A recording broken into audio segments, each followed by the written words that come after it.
Hello dear students, welcome back on smart chemistry YouTube channel.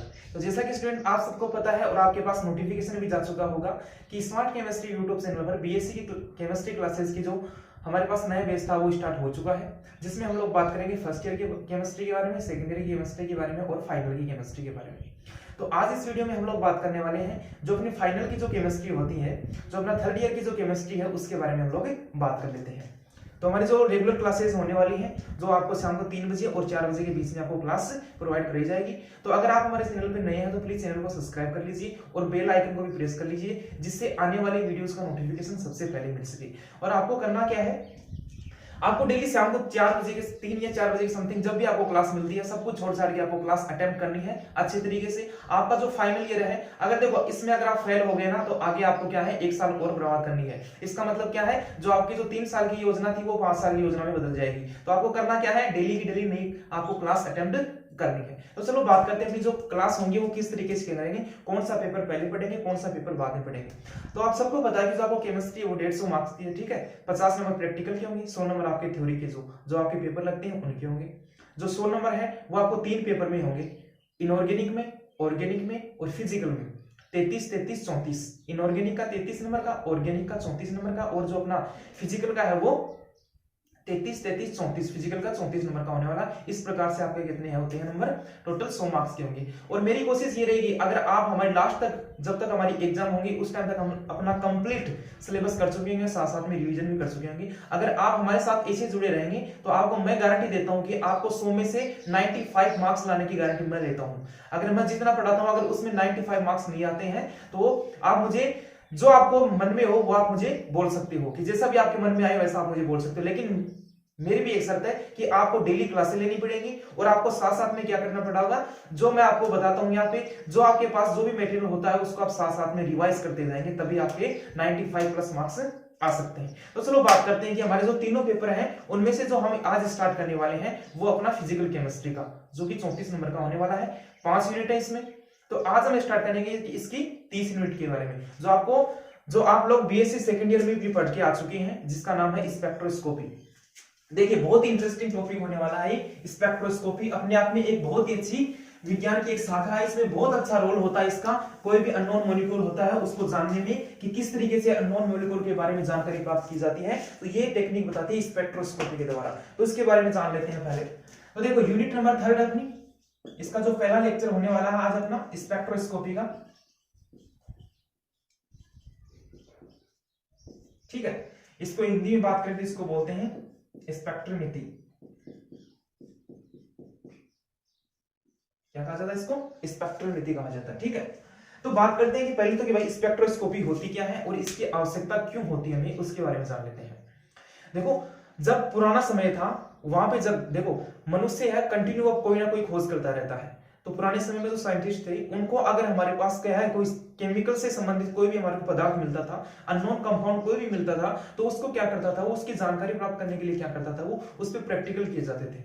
वो एक हमारा क्या था, एक बहुत पुराना मेथड था जिसको क्लासिकल मेथड भी कहा जाता था। क्या कहा जाता था, क्लासिकल मेथड कहा जाता था, जिसमें वो उस पर प्रैक्टिकल करता था। उस जो कंपाउंड होता था जो उसको मिला है उस पर प्रैक्टिकल करता था, और प्रैक्टिकल के दौरान उसके जो रिजल्ट्स निकलते थे उनके आधार पर वो बताता था कि वास्तव में ये अपना जो कंपाउंड हमें मिला है वो ऐसी प्रॉपर्टीज रखता है, इसकी वजह से ये ऐसा है, उनके बारे में जानकारी प्राप्त की जाती थी।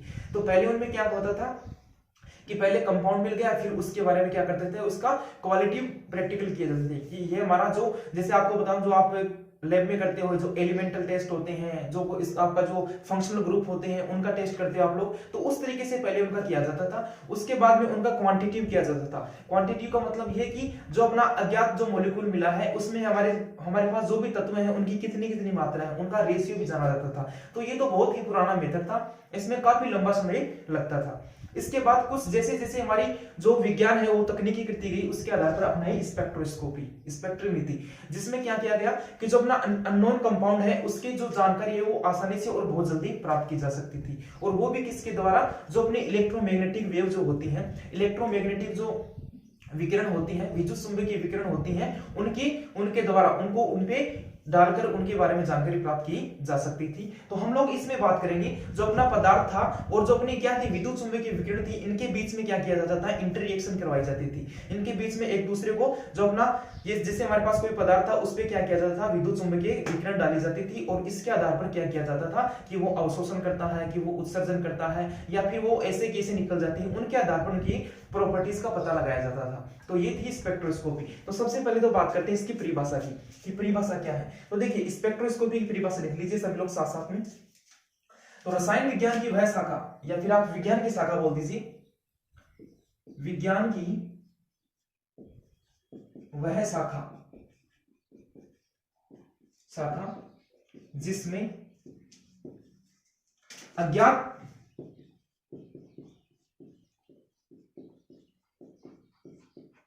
पदार्थों की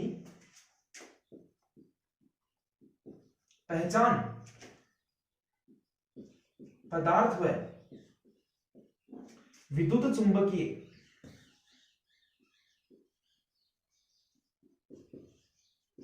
विकिरणों के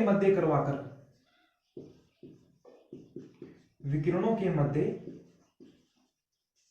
क्रिया करवाकर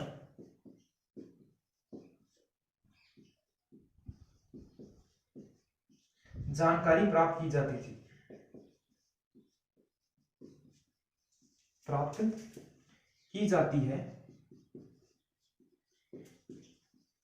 उसे क्या कहा जाता है, उसे कहा जाता है स्पेक्ट्रोमीटरी कहा जाता है, उसे स्पेक्ट्रोमीटरी कहा जाता है।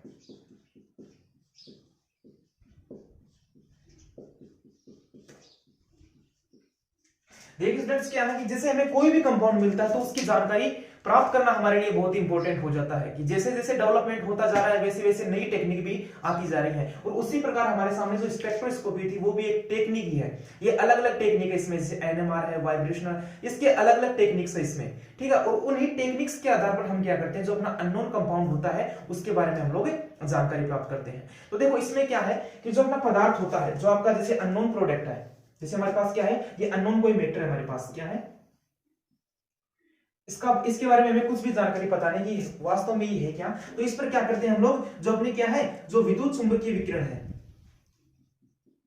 बताएंगे आपको कि विद्युत चुंबकीय विकिरण क्या होती है।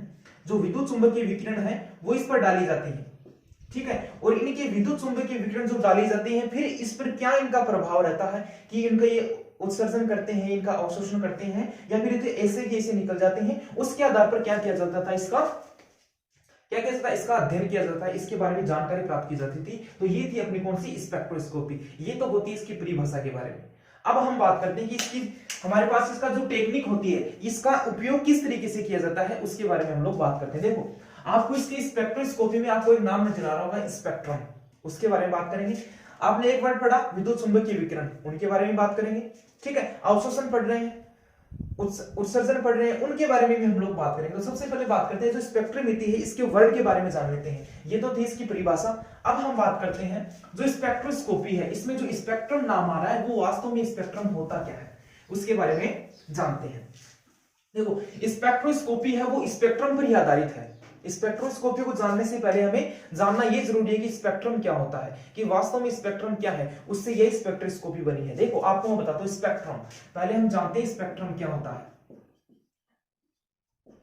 स्पेक्ट्रम क्या होता है, देखो स्पेक्ट्रम देखो क्या होता है कि जब हम लोग, आप लोगों ने जो 10th और 12th क्लास में आप लोगों ने एक प्रैक्टिकल किया था कि आप क्या करते थे कि जो सूर्य का प्रकाश था उसको क्या करते थे, प्रिज्म के द्वारा ऐसे इस तरीके से क्या करते थे, जैसे हमारा प्रिज्म था, इस तरीके से प्रिज्म था, उस पर आप लोग क्या करते थे, श्वेत प्रकाश की जो विकिरण डालते थे और वो क्या थी, अलग अलग कलरों में आपके सामने क्या हो जाती थी, विभाजित हो जाती थी।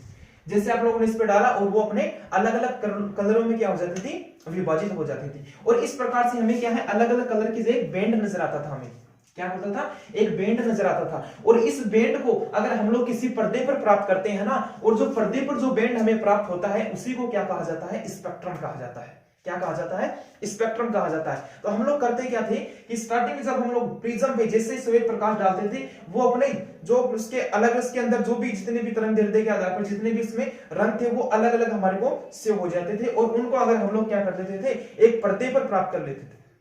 और पर्दे पर जो हमें ये व्यवस्था जो प्राप्त होती थी उसको हम क्या कहते थे, स्पेक्ट्रम कहते थे। क्या कहते थे, स्पेक्ट्रम कहते थे। तो सबको आगे बात समझ में कि स्पेक्ट्रम क्या होता है। स्पेक्ट्रम ये होता है कि जैसे कोई विकिरण होती है उसको हम लोग क्या करते हैं, किसी भी माध्यम के द्वारा गुजारते हैं और वो क्या करती है अपने जिसकी उसके अंदर जितने भी उनकी प्रॉपर्टीज होती है, उसके कलर होते हैं, उसके अंदर उसको क्या कर देती है, वो सेव कर देती है। तो उसको क्या कहा जाता है, ऐसी जो व्यवस्था होती है उसको क्या कहा जाता है, स्पेक्ट्रम कहा जाता है। क्या कहा जाता है, स्पेक्ट्रम कहा जाता है। और जो अगर हमारे पास क्या है, अनेक प्रकार के स्पेक्ट्रम है, स्पेक्ट्रो का समूह है, तो उसके बहुवचन को क्या कहा जाता है, स्पेक्ट्रा कहा जाता है। क्या कहा जाता है, स्पेक्ट्रा कहा जाता है। क्या बोला जाता है, स्पेक्ट्रा बोला जाता है। या अगर स्पेक्ट्रम का अनेक हमारे पास स्पेक्ट्रम है, उन सभी को एक साथ क्या बोल सकते हैं हम लोग, स्पेक्ट्रा बोल सकते हैं। तो ये बात होती है स्पेक्ट्रम के बारे में और ये बात होती है स्पेक्ट्रा के बारे में। और हम लोग क्या करते हैं, जब इस स्पेक्ट्रम का हम लोग क्या करें, इसका अध्ययन करें, इसके बारे में विश्लेषण करें और उसके बाद हम किसी मॉलिक्यूल की जानकारी प्राप्त करें, तो उसको क्या कहा जाता है, उस कंप्लीट प्रोसेस को क्या कहा जाता है, स्पेक्ट्रोस्कोपी कहा जाता है।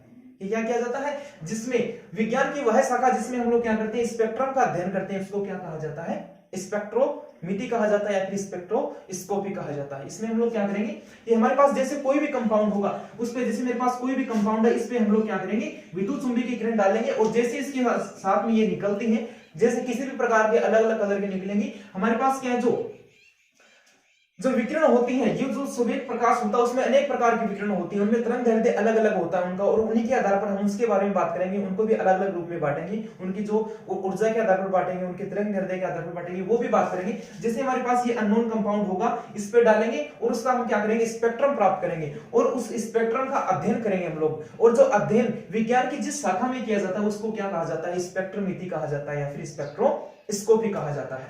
ये बात होती है स्पेक्ट्रम के बारे में और अपना जो स्पेक्ट्रा था उसके बारे में। अब हम बात करते हैं किसके बारे में, हम लोग बात करें विद्युत चुंबकीय विकिरणों के बारे में। तो थोड़ी सी जानकारी प्राप्त कर लीजिए। आपके सिलेबस में तो नहीं है जो आपकी विद्युत चुंबकीय विकिरणों के बारे में कुछ नहीं कहा गया, लेकिन आपको मैं बता देता हूं समझने के लिए कि वास्तव में जो आपकी विद्युत चुंबकीय विकिरण होती है वो क्या होती है। देखो, विद्युत चुंबकीय विकिरण लिख लीजिए, इसको साइड में लिख लीजिए, अपना नोट्सों के साथ में साइड में लिख लीजिए। विद्युत चुंबकीय विकिरण, विकिरण का मतलब तो समझते होंगे आप, तरंग से वो समझते होंगे, तरंग तो आप लोगों ने पढ़ते आए होंगे ना, वेव। देखो वेव किस टाइप से होती थी, इस टाइप से आपकी वेव। ये क्या है, एक प्रकार से सिंपल वेव है, ठीक है, ये आपकी क्या है, सिंपल वेव है। अब इसमें देखो दो वर्ड दिए गए हैं, एक तो विद्युत, एक चुंबकीय। अब इसमें क्या है, ये विद्युत क्षेत्र से संबंधित है और ये किससे संबंधित है, जो अपना चुंबकीय क्षेत्र से संबंधित है। विद्युत क्षेत्र से और चुंबकीय क्षेत्र से संबंधित होते हैं। आप जानते होंगे कि विद्युत क्षेत्र क्या होता है और चुंबकीय क्षेत्र क्या होता है, इसके बारे में हम डिटेल्स नहीं करेंगे वरना तो बहुत लंबा चला जाएगा। तो हमारी कोई ऐसी वेव हो, कोई हमारे पास ऐसी तरंग हो जो क्या रखती हो, विद्युत क्षेत्र भी रखती हो और चुंबकीय क्षेत्र भी, दोनों भी रखती हो, तो उसको क्या कहा जाता है, विद्युत चुंबकीय तरंग कहा जाता है। जो क्या है, दोनों का मिक्सअप हो, वो क्या होती है, विद्युत चुंबकीय तरंग होती है। जो अपनी वेव होगी वो क्या है, अपना जो विद्युत क्षेत्र होगा उसके लंबवत भी गति करेगी और जो अपना चुंबकीय क्षेत्र है उसके लंबवत भी गति करती है। जैसे हम लोग बात करते हैं, जैसे हमारे पास कोई तरंग है वो इस तरीके से क्या कर रही है, यहाँ पे मोशन कर रही है, जैसे प्रोपोगेशन हो रहा है, इसमें लगातार ये आगे बढ़ती जा रही है। जैसे ये अपना अक्ष अक्ष है, ये वाई अक्ष है, ये जेड अक्ष है, ठीक है। इस पे क्या करता है, अब इस पर है अपना विद्युत क्षेत्र है, ठीक है, ऊपर की तरफ, और जो वाई अक्ष है इस पर क्या है अपना जेड अक्ष, वो है अपना चुंबकीय क्षेत्र। कौन सा है, चुंबकीय क्षेत्र, जिसको बी के द्वारा डिनोट किया जाता है। ये क्या है अपना चुंबकीय क्षेत्र। जो अपनी क्या है, देखो हमारी जो ये वाली जो तरंग यहाँ पे गति कर रही है वो क्या करती है, विद्युत क्षेत्र जो है अपना उसके लंबवत करेगी और जो अपना क्या है चुंबकीय क्षेत्र है उसके भी लंबवत करती है। तो इसका मतलब क्या है कि ऐसी वेव जो क्या करती है, विद्युत क्षेत्र से और चुंबकीय क्षेत्र से संबंधित रहती है, उसको क्या कहा जाता है, विद्युत चुंबकीय तरंग कहा जाता है, विद्युत चुंबकीय विकिरण कहा जाता है। और उसी विद्युत चुंबकीय विकिरण को क्या करते हैं हम लोग, किसी अननोन पदार्थ पे डालते हैं और उसका स्पेक्ट्रम प्राप्त करते हैं और उस स्पेक्ट्रम का हम लोग क्या करते हैं, अध्ययन करते हैं। तो उसको क्या कहा जाता है, स्पेक्ट्रोस्कोपी कहा जाता है। क्या कहा जाता है, स्पेक्ट्रोस्कोपी कहा जाता है। देखिए आपको बताता हूं ये टेक्निक किस तरीके से कार्य करती है, उसके बारे में हम लोग बात करते हैं। देखो किस तरीके से हमारे जो प्रैक्टिकल किए जाते हैं उनके बारे में बात करेंगे। देखो इसकी क्रिया विधि तो बाद में पढ़ेंगे, लेकिन पहले आपको नॉर्मल सा बता देता हूं कि वास्तव में इसमें होता क्या है उसके बारे में बात कर लेते हैं। देखो जैसे हमारे पास कोई अननोन मॉलिक्यूल है, ठीक है, हमें ये नहीं पता कि मॉलिक्यूल है कौन सा है क्या नहीं है। जैसे हम लोग जंगल में जा रहे थे, हमारे को वो मिल गया, ठीक है, हमने उठा लिया, हमें ये पता चला कि हमें को इसको क्या करना, हमारे इसके बारे में हमें जानकारी प्राप्त करनी है। तो हम किसके द्वारा करते हैं, जो अपनी स्पेक्ट्रोस्कोपी की जो टेक्निक्स हैं उनके द्वारा हम लोग क्या करते हैं, इसके बारे में जानकारी प्राप्त करने की कोशिश करते हैं। तो देखो हमें करना क्या है, हमारे पास क्या होगा, जो हमारे पास जो अननोन मॉलिक्यूल मिला है उसको हम लोग रख लेते हैं, ठीक है। जो भी हमारे को अननोन कंपाउंड जैसे कुछ भी हो सकता है वो हमारे को मिल गया, हम लोग क्या कर रहे हैं इसके बारे में जानकारी प्राप्त करते हैं। तो इसकी जानकारी प्राप्त करने के लिए आपको क्या करना पड़ेगा, आपको जो विद्युत चुंबकीय विकिरण है, कौन सी विद्युत चुंबकीय विकिरण,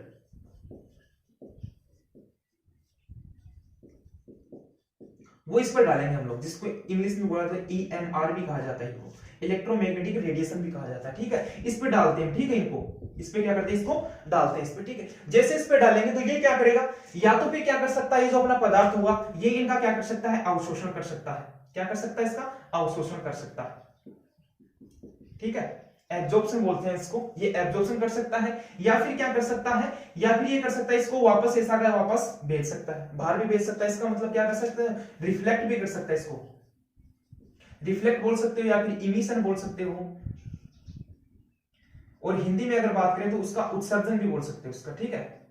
ये क्या कर सकता है, इसका उत्सर्जन भी कर सकता है, या फिर क्या हो सकती है, ये कुछ इसमें से क्या है, ऐसे की ऐसे भी निकल सकती है, ठीक है, ऐसी की ऐसी भी चली जाएंगी। और जो इसके अंदर से जो विकिरण निकलती हैं उनको हम लोग क्या कर लेते हैं, यहाँ पे रिकॉर्ड करने के लिए एक सिस्टम रख लेते हैं, इसको क्या कहते हैं, ये रिकॉर्डर हो जाता है अपना, क्या है, ये रिकॉर्डर है, जिसमें जैसे हमारे विकिरण निकलेंगे उनको हम लोग क्या कर लेंगे, इसमें रिकॉर्ड कर लेंगे और उनका हम लोग क्या कर लेंगे, अध्ययन कर लेंगे। रिकॉर्ड का मतलब हमारे पास क्या प्राप्त होगा, ये एक प्रकार से स्पेक्ट्रम ही प्राप्त होगा, क्योंकि यहाँ पे चुंबक विद्युत चुंबकीय विकिरण जाएंगे तो इसका क्या प्राप्त होगा, हमें एक प्रकार से स्पेक्ट्रम ही प्राप्त होगा, और उस स्पेक्ट्रम का हम लोग क्या कर लेंगे, अध्ययन कर लेंगे, जिससे हमें क्या प्राप्त हो जाएगा, इसकी जो जानकारी है उनके बारे में हम लोग पता लगा सकेंगे कि जो अपना इसकी एटॉमिक स्ट्रक्चर है वो किस टाइप से है, क्या इनकी प्रॉपर्टीज है, उनके बारे में हम लोग अध्ययन कर चुके होंगे। तो देखिए ये क्या कर सकता है, जैसे हम लोग इस पे डालेंगे तो ये क्या करेगा, या तो फिर उनका क्या कर सकता है, इमिशन कर सकता है, या फिर उनको एब्जॉर्प्शन कर सकता है, या फिर ऐसे कैसे इनको बाहर निकाल सकता है। तो उनका हम लोग बाद में क्या कर लेंगे, उनका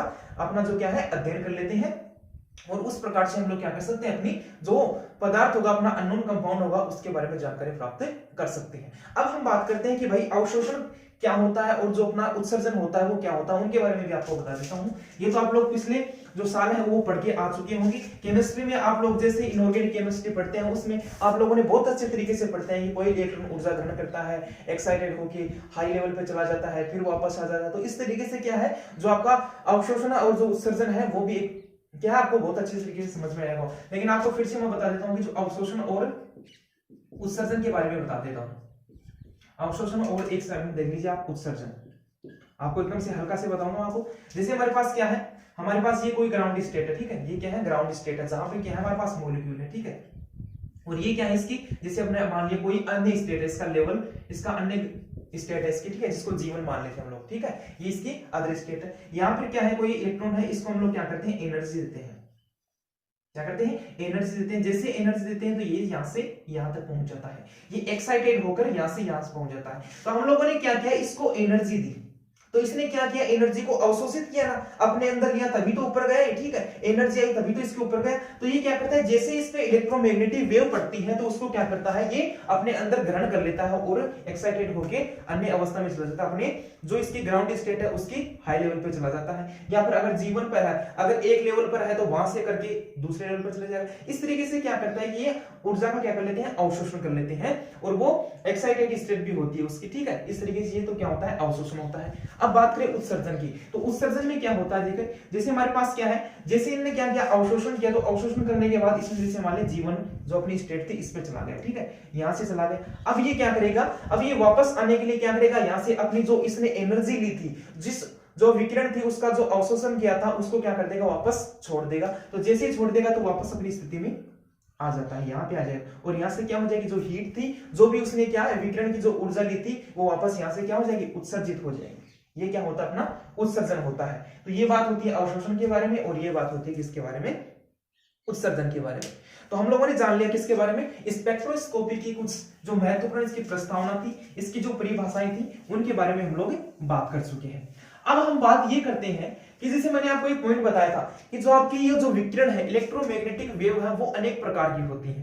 तो हमें पता किसी से लेगा कि जो अपना कंपाउंड होगा वो कौन सी मैग्नेट को जो अपनी विकिरण है उसको ग्रहण करेगा और उसके आधार पर वो क्या करेगा, स्पेक्ट्रम हमारे को दर्शाएगा। तो पहले हम लोग क्या करेंगे, उनका अध्ययन करेंगे, और जो उनका अध्ययन होता है उसको क्या कहा जाता है, स्पेक्ट्रम कहा जाता है। उनको क्या कहा जाता है, स्पेक्ट्रम कहा जाता है। एक विद्युत चुंबकीय स्पेक्ट्रम कहा जाता है, जिसको क्या है, उसमें क्या है, विद्युत चुंबकीय विकिरणों को हम लोग क्या करते हैं, उनकी प्रकृति के आधार पर, उनकी ऊर्जाओं के आधार पर हम क्या करते हैं, उनको व्यवस्थित करते हैं, और उसको ही क्या कहा जाता है, अपना विद्युत चुंबकीय स्पेक्ट्रम कहा जाता है। या फिर उसको क्या बोल देते हैं, उसको बोल देते हैं संपूर्ण स्पेक्ट्रम भी कहा जाता है। तो देखिए स्टूडेंट्स, जो हम लोगों ने स्पेक्ट्रोस्कोपी का जो इंट्रोडक्शन पार्ट पढ़ा था उसमें हम लोगों ने समझा क्या है, अभी तक ये देखा कि स्पेक्ट्रोस्कोपी का जो एक ऐसी टेक्निक है जिसमें हम लोग क्या करते हैं, जो अपना अज्ञात, जो अननोन हमारे पास कोई क्या होता है, कंपाउंड होता है, उस पर क्या करते हैं हम लोग, इलेक्ट्रोमैग्नेटिक रेडिएशन डालते हैं और उसका स्पेक्ट्रम प्राप्त करते हैं, और उसका हम क्या करते हैं, उसकी स्टडी करते हैं, उसका अध्ययन करते हैं, और वही ऑल ओवर जो टेक्निक थी वो क्या कहलाती थी, अपनी स्पेक्ट्रोस्कोपी कहलाती थी। तो ये बात तो होती है कुछ स्पेक्ट्रोस्कोपी के बेसिक के बारे में। अब हम बात करते हैं जो विद्युत चुंबकीय विकिरण थी वो कौन कौन सी हो सकती थी, कि हमारा जो हम लोग विद्युत चुंबकीय विकिरण डाल रहे हैं लेकिन हमें ये नहीं पता कि कौन सी डाल रही थी, क्योंकि विद्युत चुंबकीय विकिरण तो बहुत प्रकार की होती है। तो हम लोगों ने क्या किया है कि इसमें क्या किया गया है कि जो एक नया आपका एक अलग टॉपिक बनाया गया है कि इसमें क्या है, जो विद्युत चुंबकीय विकिरण है उनको क्या किया गया है, उनकी तरंगदैर्ध्य के आधार पर, उनकी आवर्ती के आधार पर, और उनके साथ साथ में क्या है, उनकी ऊर्जा के आधार पर उनको एक अच्छे तरीके से ये व्यवस्था बनाई गई है, जिसको क्या कहा जाता है, वो कहा जाता है इलेक्ट्रोमैग्नेटिक स्पेक्ट्रम कहा जाता है, या फिर इसको कह सकते हो आप लोग विद्युत चुंबकीय स्पेक्ट्रम कह सकते हो। तो इसमें क्या है कि जो अपनी जितने भी विद्युत चुंबकीय विकिरण है उनको दर्शाया गया है इसमें। देखिए उनमें पहले कौन सी है, पहली अंतरिक्ष किरणें हैं, गामा किरणें हैं, एक्स किरणें हैं, यूवी जो पराबैंगनी किरणें बोलते हैं जिनको, दृश्य प्रकाश है, अवरक्त है अपना सूक्ष्म किरणें है, और जो रेडियो वेव है उनके बारे में बताया गया है, और उनको किसके आधार पर, उनकी तरंगदैर्ध्य के आधार पर और उनकी आवर्ती के आधार पर तथा उनकी ऊर्जा के आधार पर इनको क्या किया गया है, बांटा गया है। और इसी को क्या कहते हैं, इसी को कहते हैं हम लोग विद्युत चुंबकीय स्पेक्ट्रम कहते हैं। तो परीक्षा में आपसे क्वेश्चन पूछ सकता है कि विद्युत चुंबकीय स्पेक्ट्रम क्या होता है तथा इसकी स्ट्रक्चर बनाइए या फिर इसको समझाइए। तो आपको करना क्या है, जैसे आपको पूछता है तो आप लोग क्या करेंगे, क्या आप लोग यहाँ पे जो आपके जितने भी विकिरण है उनके नाम याद रख लीजिए, साथ में उनकी जो तरंगदैर्ध्य है और जो ऊर्जा है केवल उनको याद रख लीजिए।